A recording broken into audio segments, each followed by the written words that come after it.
Praise God. హల్లెలూయా. దయచేసి నేను మళ్ళీ చెప్తున్నా, ఈ మందిరం మనందరిది. కొద్దిగా ఫ్యాన్ అయ్యి. ఈ మందిరము మనందరిది. నేను సేవ ఎందుకు చేస్తున్నానంటే, మీరందరూ కూడా సర్వలోకాలకి సువార్త ప్రకటించమన్నాడు. ఇప్పటికీ దగ్గర 15 మంది సేవకులను తయారు చేశాను. ఉద్యోగం చేసుకుంటా వాక్యం చెప్పడానికి కూడా. ఇప్పుడు సాగర్ వాక్యం చెప్పి ఉద్యోగం చేసి వాక్యం చెప్తున్నాడు. మీరందరూ కూడా చెప్తున్నారు, పిల్లలు మీరు తయారు కావాలి. మిమ్మల్ని సువార్థికులు అంటారు, సువార్త ప్రకటించేవారు. Praise God. హల్లెలూయా. చాలా మట్టుకు దేవుని వాక్యం మీకు చాలామందికి అర్థం అవుతలేదు. బైబిల్లో ఎన్నో ఎగ్జాంపుల్స్ ఉన్నాయి, దేవుడు చేసిన అద్భుతాలు ఉన్నాయి. Praise god. యెషయా గ్రంథములో యేసుక్రీస్తు వారు యెషయా గ్రంథం 59వ అధ్యాయంలో 2 విషయాలు మనకు చెప్తున్నాడు. మీరు జాగ్రత్తగా వినండి. 2 విషయాలు ప్రభు మనతో మాట్లాడుతున్నాడు. అద్భుతాలు పొందుకోకపోవడం, ఆశీర్వాదం పొందుకోకపోవడం కారణం ఏంటి అన్న విషయాన్ని ప్రభు మనతో స్పష్టంగా మాట్లాడుతున్నాడు ఈరోజు. యెషయా గ్రంథము 59వ అధ్యాయం మొదటి నుంచి కొన్ని వచనాలు చదువుదాం. రక్షింపనేరక యుండునట్లు యెహోవా హస్తము కురుచ కాలేదు. హల్లెలూయా. హల్లెలూయా. హల్లెలూయా. హల్లెలూయా. విషయాన్ని గమనించండి. మిమ్ములను రక్షింపపోవడానికి నా చేతులు కుర్చగా లేవు. జాగ్రత్త వినాల. ప్రభు వాగ్దానం చేస్తున్నాడు ఇక్కడ, నా చేతులు కుర్చగా లేవు, మిమ్మల్ని రక్షింపకపోవడానికి నేను ఆ బలహీనుని కాను. మళ్ళీ చెప్తున్నాడు ప్రభు. మరెందుకు మనం ఈ పరిస్థితిలో ఉన్నాం? రెండోది అంటున్నాడు ఇక్కడ, విననేరక యుండునట్లు ఆయన చెవులు మందము కాలేదు. చూడండి, నా చేతులు చిన్నగా లేవు, నా చెవులు మందంగా లేవు. ఒకేసారి ప్రపంచం అందరిని దీవిస్తాడు, ఒకేసారి అందరి మాటలు వింటాడు. అందుకని ఆయన దేవుడేండి. మనం వినలేం కనుక మనం మనుషులుగా ఉన్నాం. Praise God. హల్లెలూయా. హల్లెలూయా. మీకు అర్థమవుతుందా? ఆయన చేతులు కూర్చగలేవు అంటే అర్థమైంది, నిన్ను ఆశీర్వాదించడానికి, నిన్ను స్వస్థపరచడానికి ఆయన చేతులు కూర్చగా లేవు. రెండోది, ఆయన నీ ప్రార్థన వినకపోవడానికి ఆయన చెవులు మందంగా లేవు. ఆయన చేతులు కూర్చగలేవు, ఆయన చెవులు మందంగా లేవు. మరి ఏంటి ప్రభువా ఈ ప్రాబ్లం? ఎందుకు ప్రభువా ఇన్ని సంవత్సరాలు నేను ప్రార్థన చేస్తున్నాను? What is the reason? ఎందుకు నా జీవితంలో ఈ అద్భుతం జరుగుతలేదు? వాట్ ఈస్ ద రీజన్ అని మనకు కొన్ని ప్రశ్నలు వస్తాయి. Praise God. Hallelujah. Hallelujah. Hallelujah. ఎందుకు ప్రభు చెప్తున్నాడు ఇక్కడ, నా చేతులు కూర్చోగలేవు, నా చెవులు మందంగా లేవు అంటే నేను వినే దేవుణ్ణి, మిమ్మలను ఆశీర్వదించే దేవుణ్ణి. Praise God. హల్లెలూయా.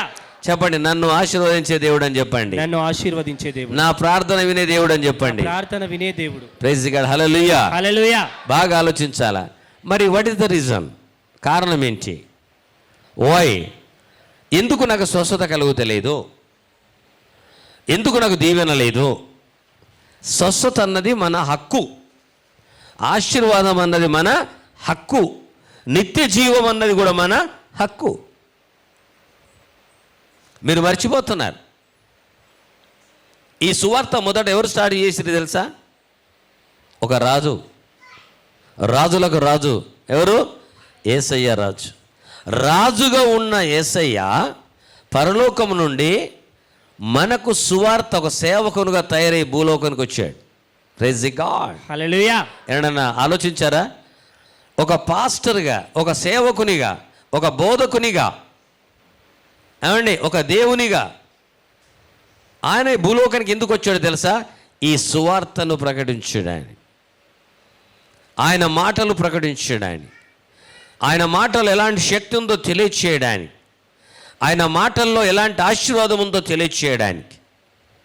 ఈరోజు నువ్వు దేవుని సన్నిధికి వచ్చిన నా ప్రియ సహోదరి సహోదరులారా, ఆయన మాటలు వింటే మనకు ఆశీర్వాదం, ఆయన మాటలు వింటే మనకు దీవెన, ఆయన మాటలు వింటే స్వస్థత, ఆయన మాటలు వింటే సకల ఆశీర్వాదాలు. యు బిలీవ్, నువ్వు నమ్మాలి, నువ్వు నమ్మాలి. ఆయన మరి ఈరోజు ఆయన వెళ్తూ ఈ బాధ్యత ఎవరికి అప్పయిపోయాడు? ఫస్ట్ 12 మెంబర్స్ని ఎన్నుకున్నాడు. ఏమన్నాడు? అయ్యా అయ్యా నేను ఈ సువార్తను ప్రకటించాను కదా, ఇప్పుడు ఇది మీ చేతిలో పెడుతున్నా. 12 మంది అపోస్తులను ఏర్పాటు చేసుకున్నాడు. తర్వాత 500 మందిని ఏర్పాటు చేసుకున్నాడు. 5000 మందిని ఏర్పాటు జరిగింది. ఈరోజు మీ ముందు నిలబడ్డ అయ్యగారు ఈరోజు పనికిరాని నన్ను అందులో కొనిగా నన్ను ఆఖరిగా దేవుడు నన్ను పిలిచాడు. ప్రైజ్ గాడ్, హల్లెలూయా. 12 మందిని 500 మందిని 1000 మందిని పిలిచి పనికిరాని వాని నన్ను నా సువార్త ప్రకటించమన్నాడు. అంటే అర్థం ఏంటో తెలుసా మీకు? దేవుడు ప్రకటించిన సువార్త ఇది ఎవరికి? ధన్యులు. ఎవరికైతే పిలుపు వస్తుందో వారు ధన్యులు. ఎవరైతే పిలుపు వస్తుందో ధన్యులు. ఎవరైతే నిజమైన క్రీస్తుని నమ్ముకున్నామో మనము ధన్యులం, ధన్యురాలు. మేము ఈ ప్రకటించే సువార్త అదే. మేము ఈ ప్రకటించే సువార్త క్రీస్తు సువార్త మీకు ప్రకటిస్తున్నా. ఇది ప్రపంచంలో ఎవరికి కూడా దొరికేది కాదు. ఇది దేవుడితో పిలువబడ్డ వాళ్ళకు మాత్రమే ఈ సువార్త. సేవకుడు వేరు, గాస్పుల్ అందించేవారు వేరు, మళ్ళీ సువార్తికులు వేరు. అందుకని ఏమన్నాడు?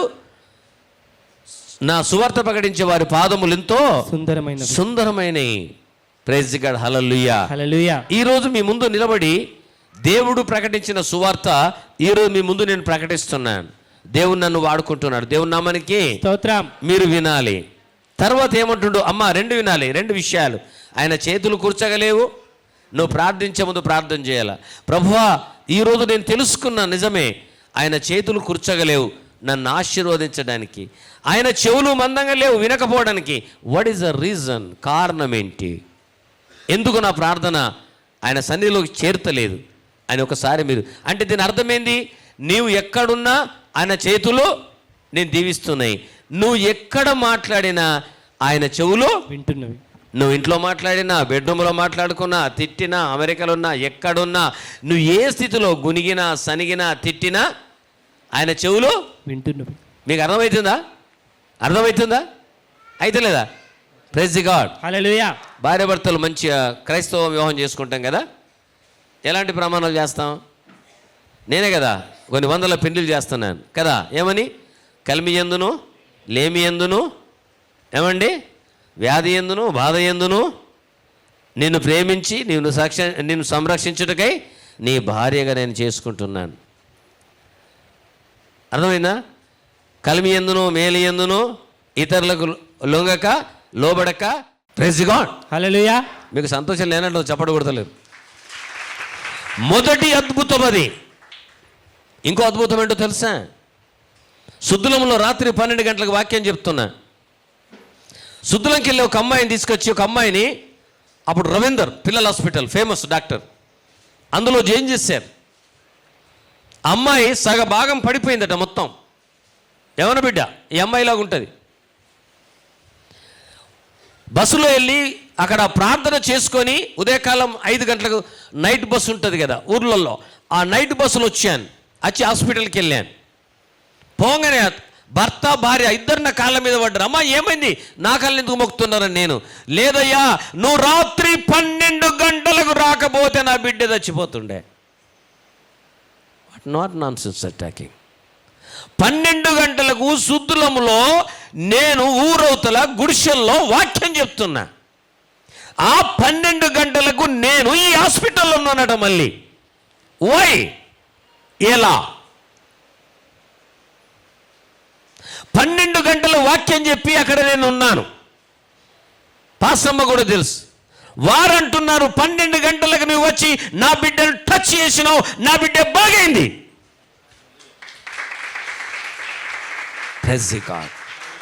రియల్లీ యేసు ప్రభు తప్ప ఇంకెవరు కారు.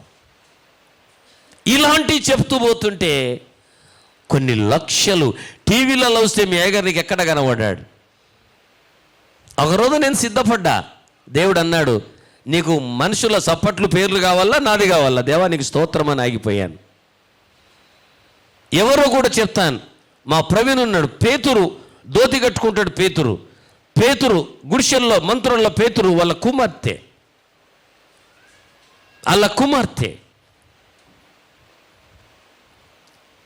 ఇలాంటి విషయాలు ఎన్నో. ఎందుకు తెలుసండి?